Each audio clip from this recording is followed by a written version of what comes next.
விரைவில் உனக்கு நலமான வாழ்வு துளிர்க்கும். உன் நேர்மை உனக்கு முன் செல்லும். ஆண்டவரின் மாட்சி உனக்கு பின் சென்று காக்கும். இறைவாக்கினர் ஏசாயா புத்தகம் 58வது அதிகாரம் 8வது இறை திருவசனம்.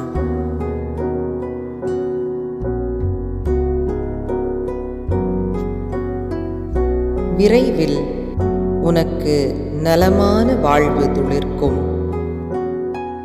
உன் நேர்மை உனக்கு முன் செல்லும்.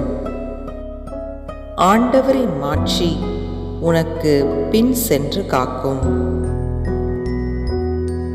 இறைவாக்கினர் ஏசாயா புத்தகம் 58வது அதிகாரம் 8வது இறை திருவசனம்.